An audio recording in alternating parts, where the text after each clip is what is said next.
kandagiye nawe uzareba ugiye urwana n'umuntu nkiri umunyeshuri narwanaga cyane iyo warwanaga n'umuntu byanze bikuze mukarwana ntarakizwa ariko ndashima Imana nakiriye Yesu maze gukizwa ntabwo wongeye gucikwa na rimwe oya ntabwo ndwana Yesu yaraje yica hejuru ya kamera umuntu umwe twigeze tuganira noneho turaganira tugezemo hagati barambwiye ati kera rero akizwa ati nakundaga inzoga ati nkakunda n'itabi ndavuga nti se ko njya numva ko kuva ku itabi binanirana ati ubu ngubu ntujyegere igihe ukarikumbura ahita ambwira ati n'ubu ndarikumbuye mana turi kubona indwara z'ibyorezo nka covid turi kubona ibibazo hirya no hino intambara n'impuha z'intambara muri za Ukraine no hirya no hino ku isi ariko tukibuka ko hari ijambo ryagarutsweho muri Bibiliya rivuga ngo mu minsi imperuka hazabaho indwara z'ibyorezo hazabaho intambara n'impuha z'intambara bwite iyo turebye mu bimenyetso by'ibihe ubona isi yacu igeze he irimo yerekeza he ku bw'uyu munsi Daniel uri maso narinda ubugingo bwe sibyo no kuri nubwo turimo duhibikana iyo utekereza kuvuga ngo se wa wundi nari nzi ko yarangije kugenda muri no minsi ya none ntabwo dutekereje twise ku iherezo kuko turi mu rugendo rero mu by'ukuri tugeze ku isi y'impuha ngo bavuga ngo Yesu ngiye nkorera Yesu ndi nkorera Yesu bigucanga mu kintu ntumenye uwo ari we rero icyo navuga ko abantu turimo turiga ibitangaza tugashaka ibitangaza ni byiza gushaka ibitangaza ni byiza kwambara neza no kurya neza n'ibindi ariko nyuma y'ibyo byose hari ubugingo rero icyo navuga ko niko navuga ngo abantu bite ku bugingo kuruta ibindi byose nkunda gutinda ku bantu bayoborwa n'ababayobora kubera ko akenshi hajya haba ikibazo ugasanga umuntu afite umuyobozi we ati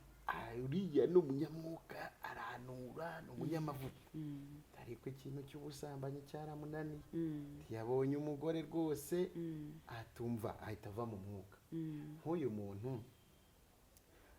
kuko nabyo biri mu kintu gishobora kuba cyayobya abantu usanga umuntu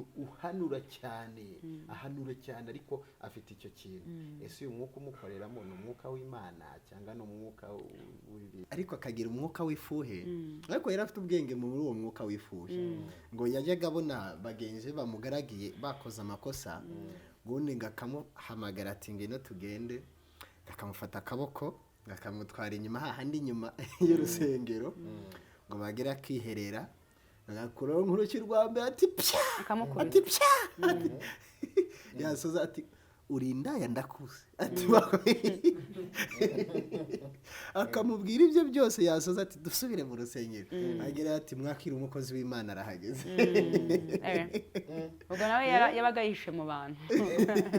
urumva yahishaga kamere ubundi umuti si ukumukubita ubwo umuti muri na misi none abahanuzi ukuntu dusigaye duhanura ntabwo tukimenya kubana n'Imana ndetse ngo niba Imana koko ari yivuze tuyisobanuze tuyisobanuze twese Imana niba umbwiye ubuhanuzi bw'igihugu cyangwa se umbwiye ubuhanuzi bwa Daniel no bwa Daniel kuko ubuhanuzi bwa Daniel butandukanye n'ubuhanuzi bw'igihugu yego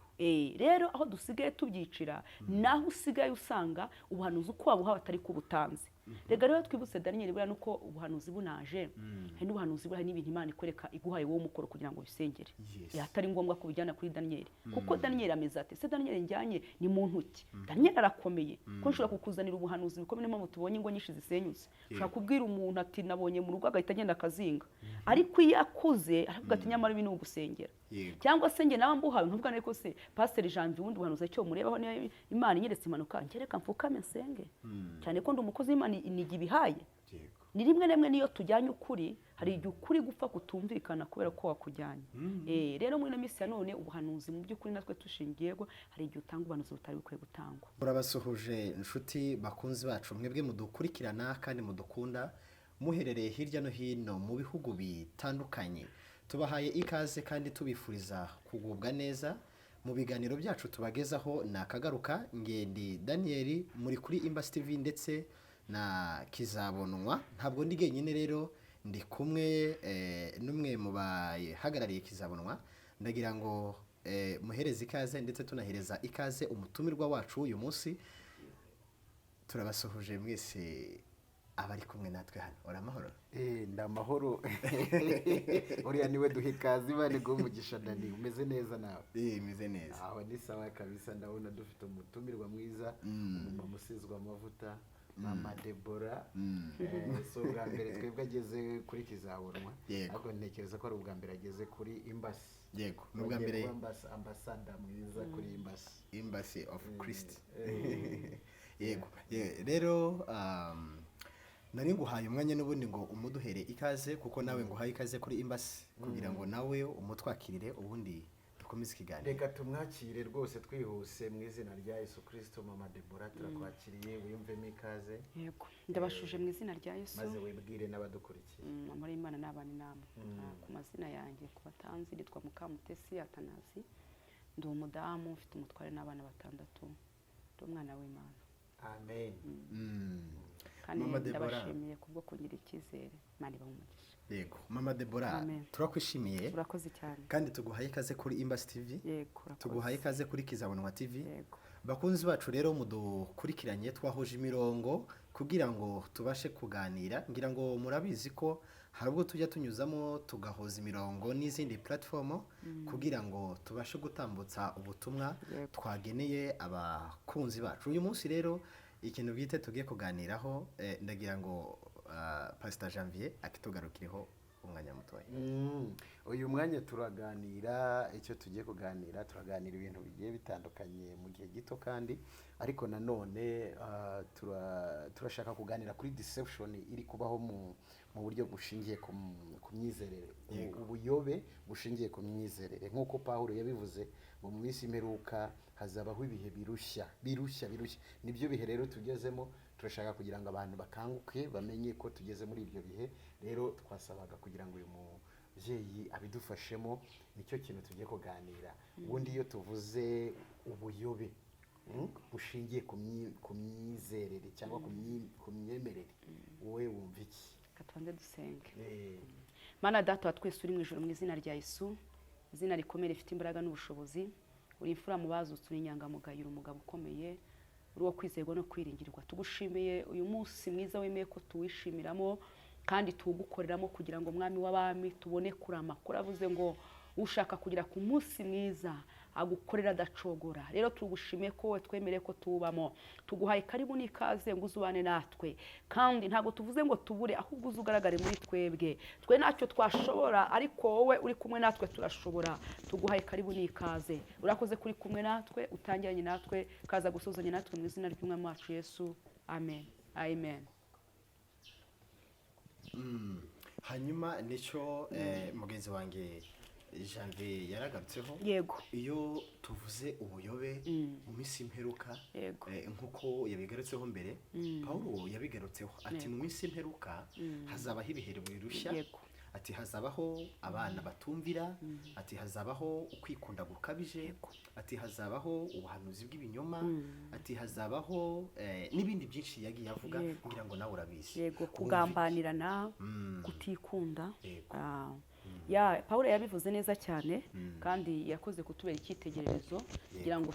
turebye ko Bibiliya uko yavuze dusanga aricyo gihe duhagazemo kuko bimwe birasohotse turimo turabibona abantu ntabwo bakundana abantu bashaka kwicana ariko n'ubuyobe njyewe iyo mvuze ubuyobe mba numva ko ubuyobe ari ukuvuga ikintu kidahujije n'ikintu cy'ijambo ry'Imana kuko igihe cyose ikintu uzavuga kitari mu ijambo ry'Imana ntekereza ko kizaba ari ubuyobe ikindi kintu cya kabiri gituma ubuyobe buba ni ko umuntu aba atasenze cyangwa asome ahubwo kubera agakiza kajyanye n'igihe kandi igihe cyose ntushobora gukoresha agakiza kajyanye n'igihe ngo bishoboka niyo mpamvu rero mbona tuyobye ngewe niko mbibona kuko ndimo ndabona dufite kubera ibihe turimo ibihe by'iterambere ibihe byihuse ibihe bya viziyo mbona rero agakiza dufite cyangwa hagati y'abandi yenda nanjye nishyiremo ko ndi mu rugendo ariko mbona ari agakiza mbona katari mu ijambo ry'Imana katari mu ijambo ry'Imana yego hanyuma uti nagakiza katari mu ijambo ry'Imana byibuze ndagira ngo nguhe ingero ebyiri mu minsi iciyeho nibwo nigeze kuganira n'umuntu umwe w'umutumirwa ambwira uburyo hari idini rihari cyangwa se amadini ahari abuzanye ibyo kurya bimwe na bimwe akavuga ntitwemerewe kurya ibirayi birimo amavuta ntitwemerewe kurya ibi n'ibi andi akagaruka avuga ati ntitwemerewe guhanurirwa nta buhanuzi nta muhanuzi ukiriho reka ngewe ngaruke kuri wenda izo nyigisho mbe nzisimbutseho gatoya ngaruke ku kitwa ubuhanuzi kuko nicyo mbona cyamaze kuba ikintu gikomeye abantu benshi bafitiye inyota cyangwa bakunda ubuhanuzi bw'uyu munsi n'ubuhanuzi bwa ba Moses n'aba Yesaya n'aba Daniel ubona hari itandukaniro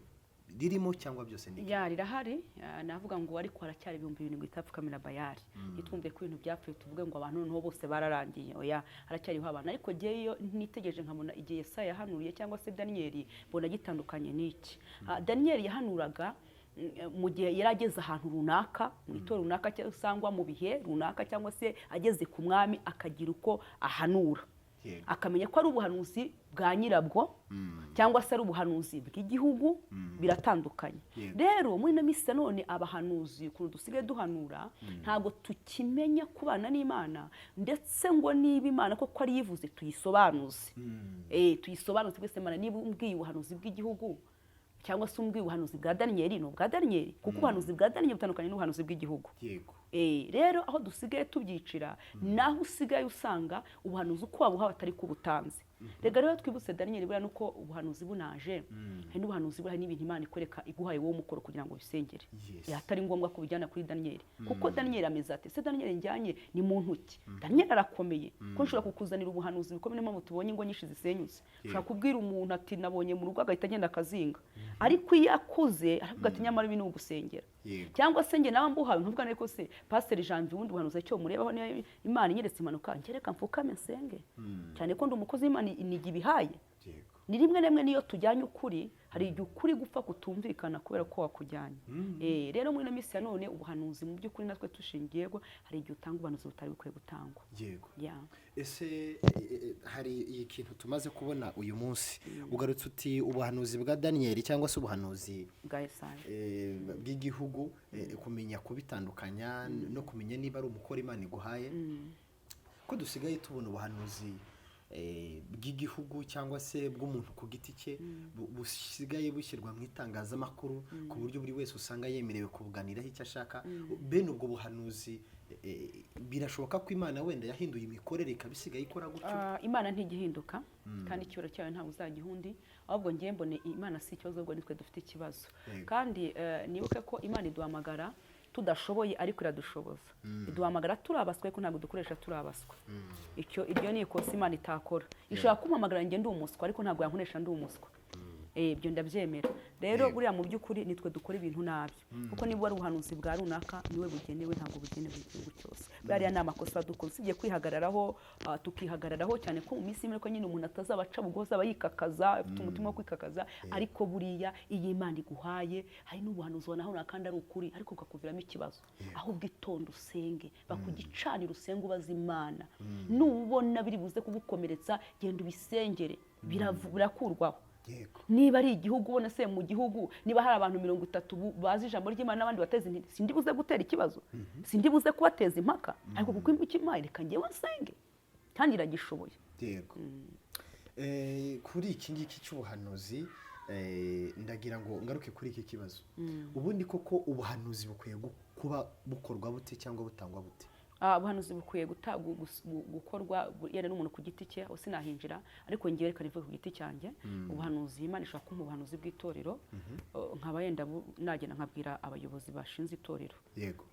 nkavuga nti Imana yatubwiye gutya no hiyana musenga y'itatu cyangwa y'ine Imana ishobora no kukubwira impamvu bagiye kuyasenga ariko ngiye numva ubuhanuzi bw'umuntu ku giti cye ntabwo nagenda nkabumusanga kandi nabone nabwo ushobora kuguha ntunamubone ukanabisengera ntacyo bitwaye biremewe ko ubuhanuzi bwa Daniel ushobora kububwira abandi bantu oya ntabwo byemewe ubwa Daniel ni Daniel nyine none buriya iyo twabubonye bwageze ku itangazamakuru wenda tugaruke ari ubuhanuzi bw'igihugu tukabona bwageze ku mateleviziyo ku ma platform nka YouTube cyangwa se ama Facebook ama Instagram za X za Twitter iyo tubibonyeho byagezeho kandi bivugwa ko ari abantu batumwe n'Imana ko ku gihugu cyangwa se ku itorero runaka biriya biba bisobanuye iki n'Imana niba yabibemereye cyangwa bo ni ibintu baba bari duhe ukuri kuri ibi bintu umuntu wese ashaka kuza kuvuga uko abyumva kuko nshobora guhinyuza ari Imana yabumuhaye umuntu wese ku giti cye afite uko abana n'Imana ariko ngewe ntekereza ko urareba ukavuga se iki kintu nindamuka nkivuze rega niyo tutajya mu mwuka cyane no mu nyabwenge yo mukavuga se iki kintu nindamuka nkivuze nyuma y'iki gewe ngiye kuvuga kiraza kubyara iziye ntambara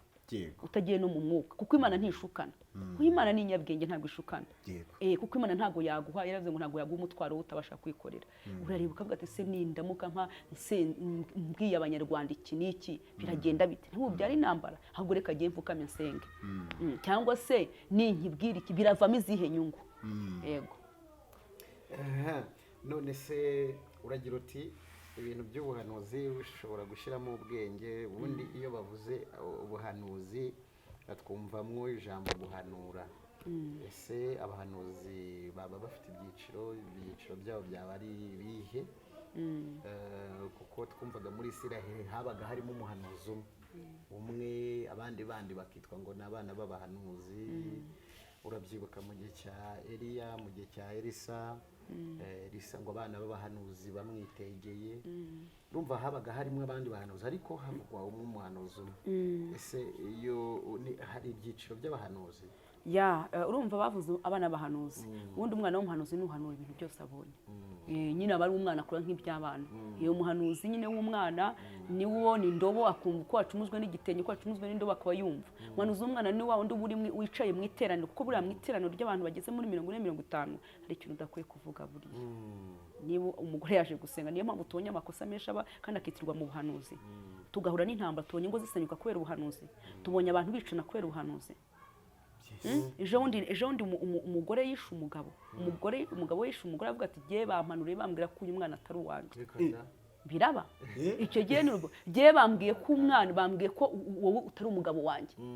mu by'ukuri tubonye abagore batabagabo babo kwa ko babahanuriye ko urugo atari urwe rero izo zose ni amakosa y'iki ni amakosa y'abana b'abahanuzi bakora ariko umuhanuzi ukuze arabanza akareka akavuga ati se ibi ninjya kubihanura kuko Imana ndabizi irabinyeretse ariko reka nsenge mbaza Imana ese gushyiraho ishuri ry'abahanuzi birakwiriye cyangwa kuko twumva hari bamwe bafite amashuri y'abahanuzi habaho guhugura muri ADPR ngira ngo narabyumvise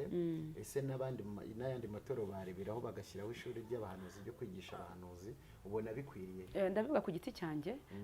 guhanura ubundi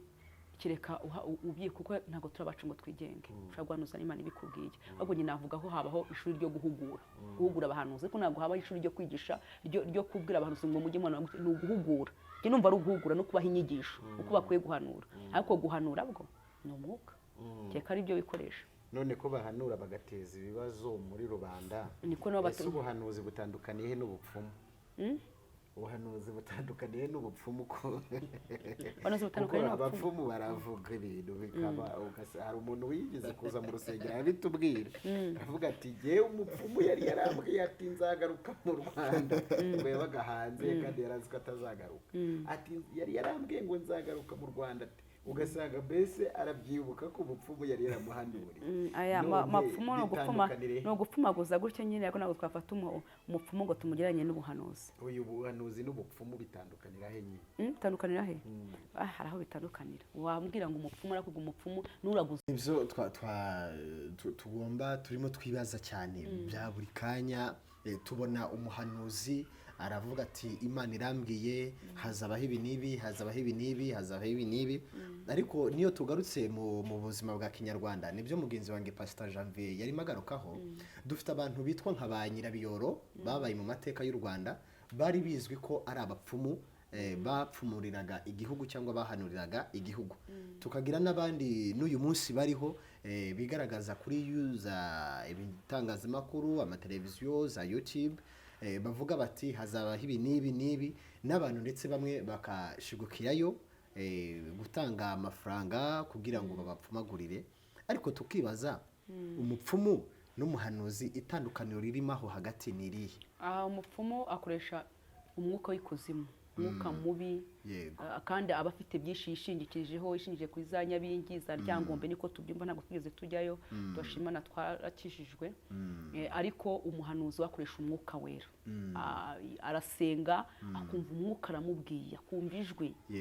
Rero aho biratandukanyije, kuko umupfumu we hari ibyo yifashisha, ariko umuhanuzi arasenga. Nanone hano tuse nk'abaharenzeho gatoya. Ubu uyu munsi iyo turimo tureba ubuhanuzi buriho uyu munsi, tubona ari bwa buhanuzi buvuga ngo Imana irakwishe, nudakizwa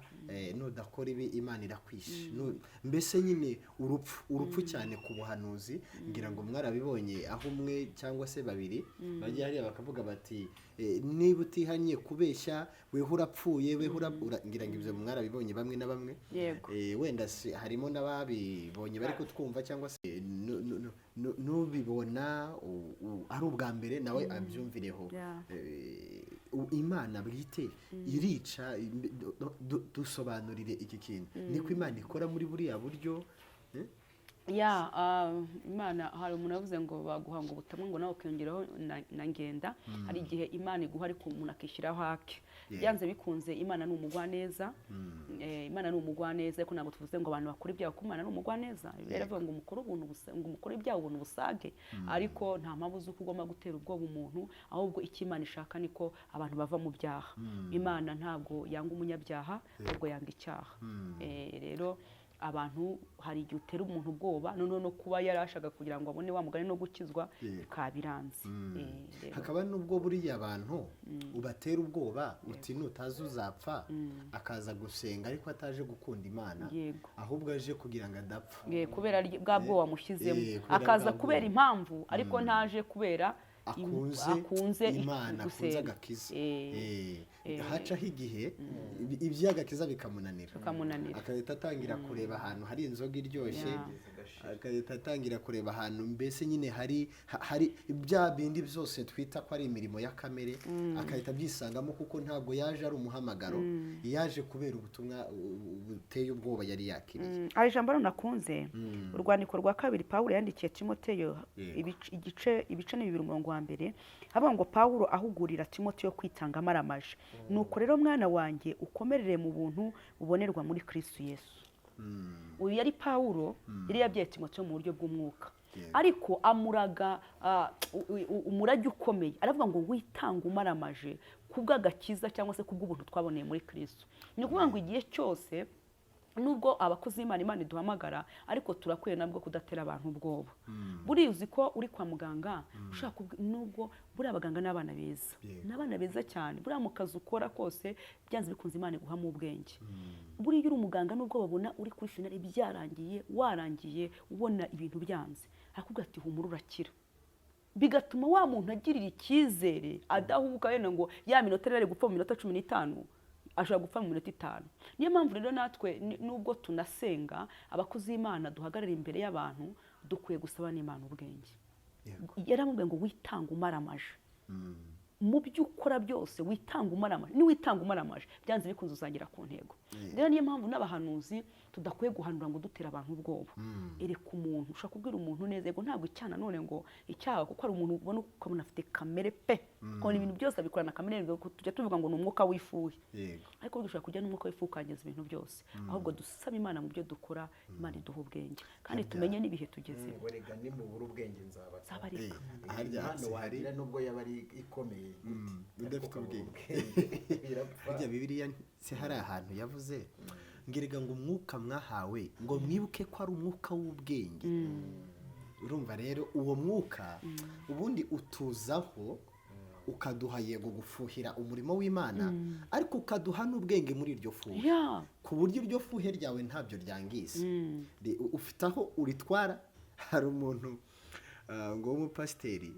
ngo ariko akagira umwuka w'ifuhe, ariko yari afite ubwenge muri uwo mwuka w'ifuhe. Ngo yajyaga abona bagenzi bamugaragiye bakoze amakosa, ubundi ngo akamuhamagara ati ngwino tugende, akamufata akaboko akamutwara inyuma hahandi inyuma y'urusengero,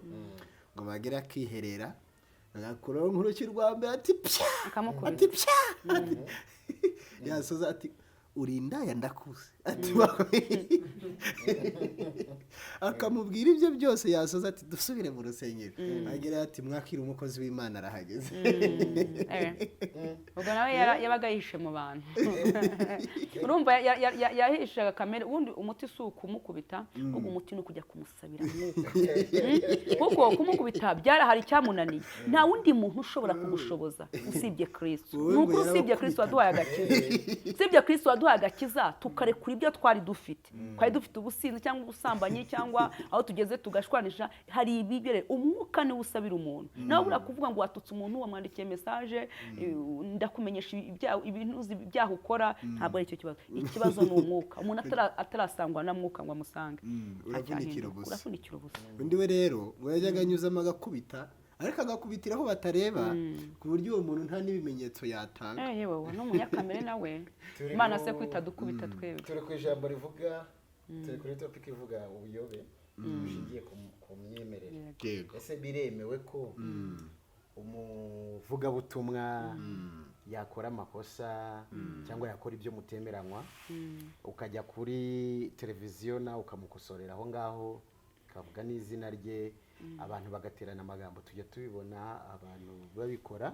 ugasanga umuntu avuye hano aragiye ati we pasiteri runaka cyangwa we mushumba runaka Imana izaguhana kubw'ibi n'ibi ese biriya byo ntabwo byaba biri part of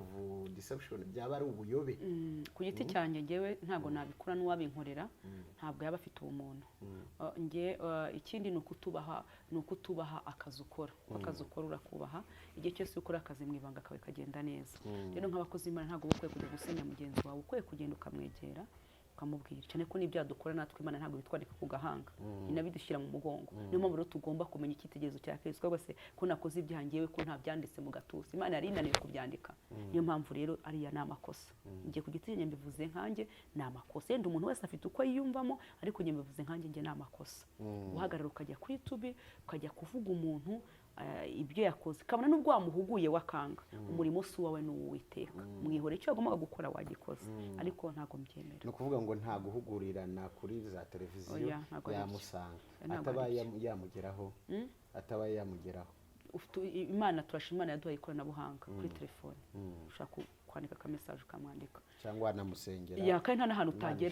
utanagera Imana yagushyizemo umutwaro yego nta n'ahantu utagera kandi none buriya gusengera umuntu utabwa ikintu nabwo niba Imana ikuretse ikintu kindi ukimubwire umuntu rero twari turi ku buhanuzi nabwo kuko ari bwo abantu benshi bayoberamo uzamenya ubuhanuzi bw'ukuri gute uzamenya ubw'ikinyoma gute uzamenya ubuhanuzi ariko bwasohoye jewe ndategereza nkavuga ati Imana ishimwe niba ari ibivuze ubundi ubuhanuzi byanze bikunze bwemerwa ariko bwasohoye mu gihe butari bwasohora ubutaremerwa reka nanjye nkubaze hano hanze turabona inyigisho z'amacacizi atandukanye cyangwa amadini atandukanye nkoresheje ijambo amatorero nibwo hari byumvikana neza zivuga ko rwose abantu Yesu yabirangirije ku musaraba abantu bemerewe gukora ibyaha byose kubera ko nyine nicyo cyazanye Yesu ngo buriya nubwo utakirirwa wihana nyine Yesu yarabirangije icy'ingenzi ni uko wamenye icyo gikorwa yakoze gusa bene izo nyigisho ko ziri gukundwa cyangwa gusohoka hirya no hino muri iki gihugu ndetse no hanze yacyo weho mu maso yawe zigaragara zite yanjye mu maso yanjye ntabwo mbyemera nubwo Yesu yadupfiriye kugira ngo tubone ubugingo ariko tugomba no kwihana njye ntabwo njya mbyemera hari abigisha bashaka inyungu zabo bwite hari n'abigisha bumva ko babwira abantu kugira ngo bajye mu bugingo ariko inshuro nyinshi turebye ivugabutumwa ririho cyangwa se n'abashumba bariho inshuro nyinshi ni abigisha iby'inyungu zabo ntabwo ari abigisha iby'ubugingo barahari ariko inshuro nyinshi urebye usanga ari abafite inyungu zabo tugarutse kuri cyo pastor yavugaga mu kanya tukigarukeho tujya tubona abantu bandika bakomeza batangaza ibitaramo cyangwa ibiterane bati ngwino utware igitangaza cyawe ngwino ufate igitangaza cyawe mbese ukumva nyine ikintu kitwa igitangaza ni ikintu ugomba kugenda ukahava ukitwaye ukahava ukibonye hakabamo n'abagenda bakagaruka batubwira ko nta mpinduka ntacyo babonye byibuze ibi bintu Bibiliya irabidukundisha, Bibiliya yo ibitubwiraho iki cyangwa mu maso yawe? Iyo abantu iyo bateranye imirimo n'ibitangaza birakoreka, ariko bitavuze yuko uriya muntu umaze kugenda neza imyaka 38 hari abahagiraga umunsi umwe bagahita bakira. Bitavuze yuko rero kuko baguhamagariye ushobora no gutanakira ukajya gusenga, ariko yandwara n'ubundi ukayisubirana. Ariko icyangombwa ni kubohotse mu buryo bw'umwuka. Ariko none twirengagize ko tutengije ko ari n'igihe batangaza ibyo bitari ari inyungu zabo. Bitangaza koko Daniel birakoreka, abarwayi barakira, impumyi zirahumuka, Imana itanga urubyaro, no kuri bitangaza biracyariho. Birakoreka pe, hari n'abakozi Imana basenga bikaba. Kuko kwizera kubuka umuntu, gusenga kukabuka umuntu, umukozi Imana akagusengera, gukura kukabuka Uwiteka Imana Nyir'ingabo. Rero ibitangaza biriho birakoreka, ahubwo turebe se kino giterane koko wamugane ni kibohora ubugingo cyangwa ni uko umuntu ashaka inyungu ze ku giti cye. Kuko ibintu byose umuntu asigaye ashaka inyungu, agashaka kugira ngo azikorere mu murimo w'Imana ashaka. Kubera iki? Kubera ubuyobe, kubera kudasoma. Kuko iyo usomye ijambo ry'Imana Daniel, ubwawe naho utabona umuhanuzi ngewe, nawe ntabona umpanurira. Ijambo ryonyine rirahagije kugira ngo rinyobore inzira. Amen. Amen. Wasomye ijambo ry'Imana, niyo mpamvu dupfuye, abantu bapfuye bagiye ari impumyi. Iyo utasomewe, ariko iyo wisomeye ukamenya ijambo ry'Imana, buri munsi ukamenya ijambo wasomye Imana yagusanzemo. Uko Imana muhurira muri Bibiliya nibwo buhanuzi butavangiye. Naho wundi umuntu wese yavangirwa, yaguhanura kubera igihe arimo nuko yakubonye n'inyungu zashaka. Kuko birashoboka ko Daniel ashaka kumubona nka Daniel, ariko nimuhanurira gutya hari igihe aguhanurira bya bindi warabirenze, akaguhanurira urubyaro urufite, akaguhanurira indege warigiyemo nk'inshuro 20, kubera yahanuye kubwira rirye kugira ngo nemere. Kuko muri no misi n'urusigaye nintemera ko ndi umuhanuzi, genda umuhanuzi reka nemere, kuko bazi ko ubuhanuzi ari bwo bugira, ariko kabone naho Imana itavuga bayumvise. Rero ntabwo abantu nibashingiye ku buhanuzi, ni byiza bahanurirwe. Nanjye rwose nkunda guhanurirwa Daniel, ariko nanone ubuhanuzi ntabwo nibwo nubatseho. Yavuga itavuga nayubashye, nzi ko izanyubahisha kandi nzi ko izakora. Aho ngaho uti nzi ko izanyubahisha, kandi intwaro nziza utweretse ni Bibiliya, ijambo ry'Imana. Ngira ngo urabyibuka ko Paulo twamugarutseho mu gutangira ikiganiro. Reka nongere mwifashishe nanone muri iki kibazo. Turi kubona indwara z'ibyorezo nka COVID, turi kubona ibibazo hirya no hino, intambara n'impuha z'intambara muri za Ukraine no hirya no hino ku isi. Ariko tukibuka ko hari ijambo ryagarutsweho muri Bibiliya rivuga ngo mu minsi imperuka hazabaho indwara z'ibyorezo, hazabaho intambara n'impuha z'intambara. Bwite iyo turebye mu bimenyetso by'ibihe, ubona isi yacu igeze he, irimo yerekeza he ku bw'uyu munsi? Daniel, uri maso narinda ubugingo bwe, sibyo? Ni ukuri nubwo turimo duhibikana, iyo utekereje kuvuga ngo se wa wundi nari nzi ko yarangije kugenda. Muri ino minsi ya none ntabwo dutekereje twise ku iherezo, kuko turi mu rugendo. Rero mu by'ukuri tugeze ku isi y'impuha, isi y'impuha y'ibihuha. Ngo icyo gihe ngo abahanuzi benshi bazanga ngo barateye, ngo bavuga ngo Yesu, ngiye nkorera Yesu, ndi nkorera Yesu, bigucanga mu kintu ntumenye uwo ari we. Rero icyo navuga ko abantu turimo turiga ibitangaza, tugashaka ibitangaza. Ni byiza gushaka ibitangaza, ni byiza kwambara neza no kurya neza n'ibindi, ariko nyuma y'ibyo byose hari ubugingo. Rero icyo navuga ko niko navuga ngo abantu bite ku bugingo kuruta ibindi byose. Nkunda gutinda ku bantu bayoborwa n'ababayobora, kubera ko akenshi hajya haba ikibazo. Ugasanga umuntu afite umuyobozi we, ati uriya ni umunyamwuka, arahanura, ni umunyamavuta, ariko ikintu cy'ubusambanyi cyaramunaniye, yabonye umugore rwose atumva, ahita ava mu mwuka. Nk'uyu muntu kuko nabyo biri mu kintu gishobora kuba cyayobya abantu. Usanga umuntu ahanura cyane ariko afite icyo kintu. Ese uyu mwuka umukoreramo ni umwuka w'Imana cyangwa ni umwuka w'ibindi? Bibiliya iravuga ngo nzahagarara ku bitugu by'abapapa bakoresha iby'ubutware. Biravuga ngo nzahagarara ku bitugu by'abapapa bakoresha iby'ubutware. Ubwo aba ari nk'icyapa kikuyobora, gikomeza kikagaruka kikakuyobora.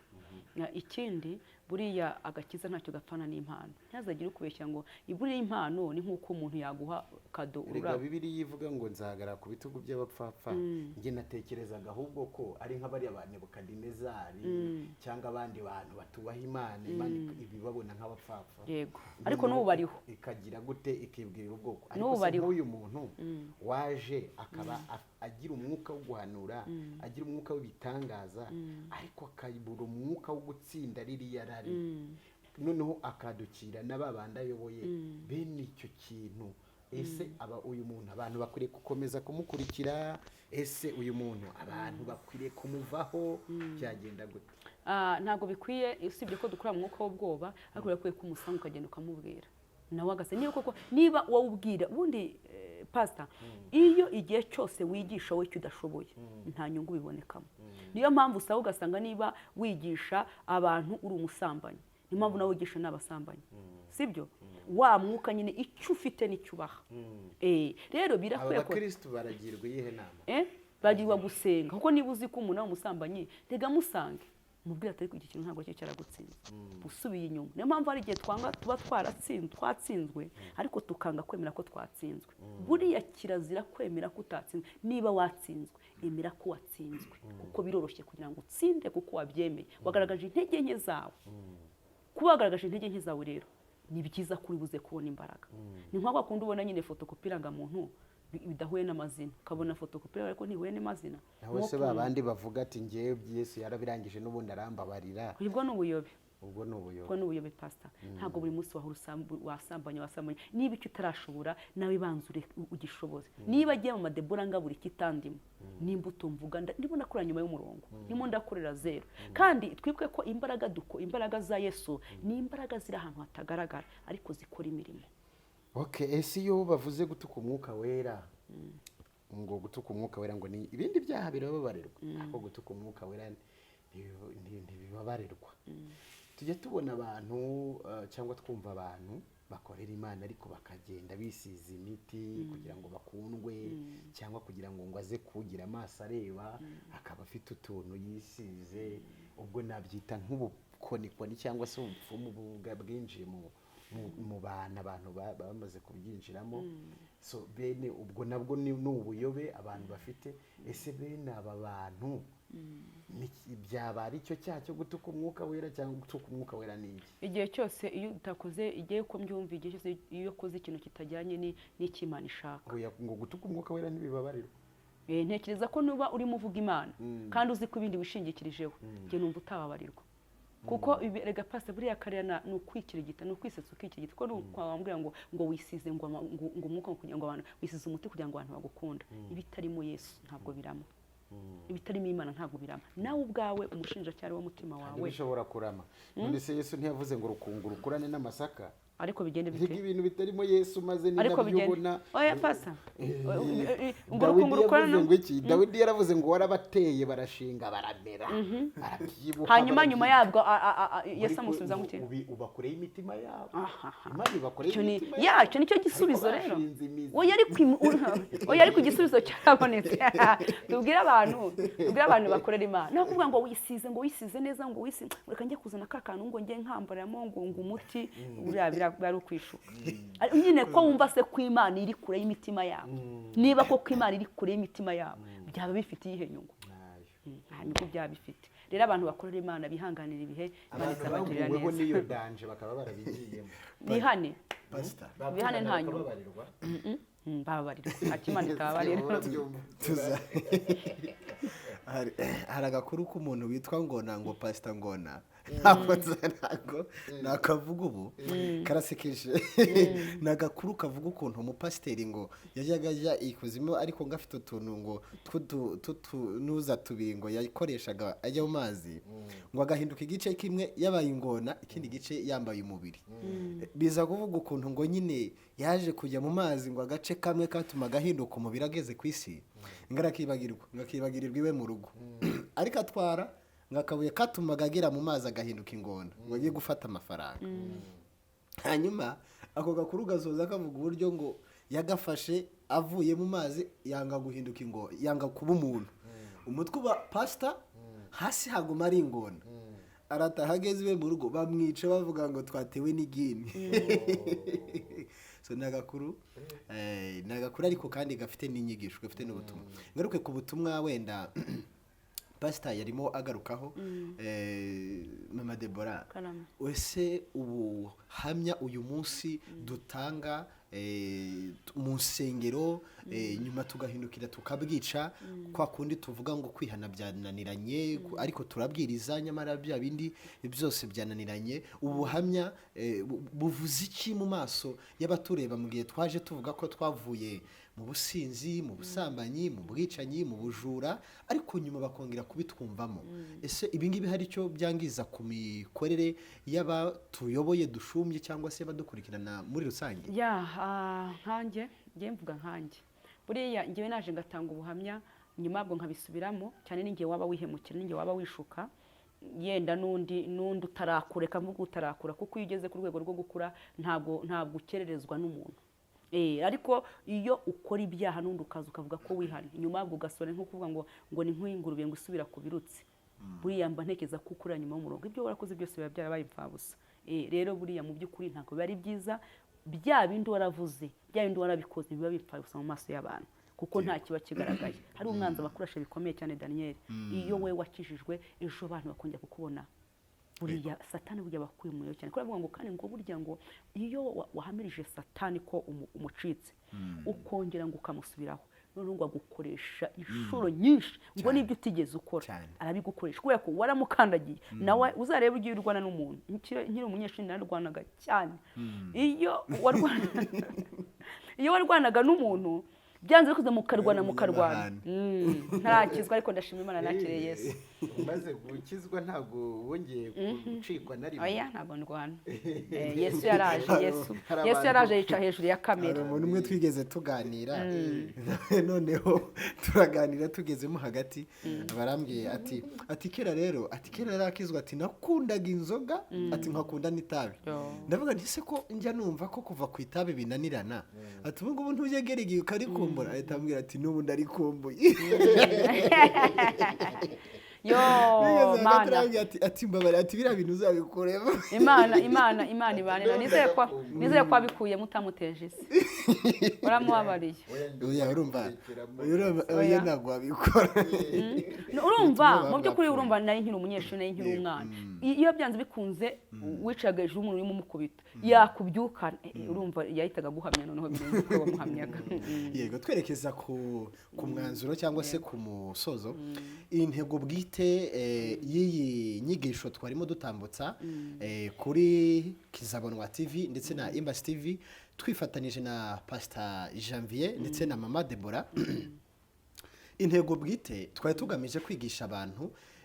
kujijuka ngo bave mu buyobe buhari muri iyi minsi kandi icya kabiri twari tugamije kugira ngo abantu bamenye gutandukanya umucyo n'umwijima wenda iya gatatu ndahereza pastor nawe agira icyo ayivugaho urabivuze urabisoje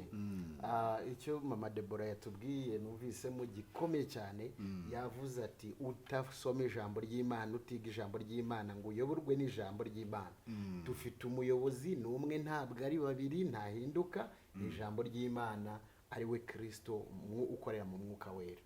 ubwo rero abantu nibakurikira ijambo ry'Imana nibakurikira abantu bazayoba nibagendera mu bindi bazayoba ubuhanuzi ntibwakuyobora ubuhanuzi bukomeye ni ijambo ry'Imana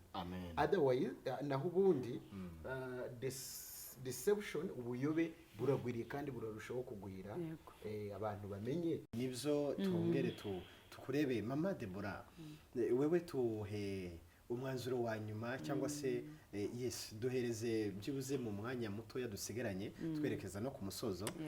ijambo tuguhaye gira icyo uganira n'abantu mu masegonda 40 cyangwa se umunota umwe gusa icyo naganira nabo ntabwo icyo navuga nabwira abantu niko bagomba kumenya ibihe aho bigeze bakabana n'Imana cyane kuruta uko babana n'abantu ugaha umwanya abantu cyangwa ibintu ni byiza kubaha ariko banza uha umwanya Kristo hanyuma ikindi umuyobozi mwiza ni Kristo niwe muyobozi ikindi abayobozi bubaha abayobozi babona mu matorero bashumbye kuko turi hano mu isi, hari ambasaderi hano mu isi. Ntabwo Imana izamanuka ngo ndi Imana, ahubwo Imana izakoresha abantu, izakorera mu bantu, na Satani kandi azakorera mu bantu. Ariko icyo twabwira abantu, bave mu buyobe, basome ijambo ry'Imana, babe mu matorero yabo kandi barushaho gusenga. Iyo urushijeho gusenga, umwuka arakwigisha, ndetse n'iyo umuntu ari imbere yawe uhita ubona ko ayoborwa n'umwuka we. Iyo ufite umwuka wera, kuko abanyamwuka baramenyana. Ariko iyo udafite umwuka wera cyangwa utarasomye ijambo, biroroshye kugira ngo uyobe. Ariko iyo wasomye ntabwo uyoba. Imana ibaha umugisha kandi Imana ibiteho. Mama Deborah, reka tugushimire, Urakoze wakoze kwitabira ubutumire. Yego. Pastor Janvier, nawe reka tugushimire. urakoze cyane, natwe turagushimiye kandi kandi abantu mwari mudukurikiranye mwese turabashimiye. Tubasabye niba hari inyigisho wakuyemo yagufashije gusharinga izi video zacu, hanyuma utarakora subscribe ukayikora, ndetse ukana like kugira ngo ubutumwa bwiza dukomeze gufatanya kubwagura. Ubaye wifuza kuvugisha Mama Deborah, ushobora kureba hasi muri comment gatoya, urahita usangamo nimero ze, ushobora kumuvugisha akagufasha mu nyigisho za Bibiliya ndetse no mu gusenga mu buryo bugiye butandukanye. Mama Deborah, Imana ibaha umugisha. Murakoze cyane. Ndetse na Pastor nawe Imana iguhereza umugisha. Amen. Murakoze cyane.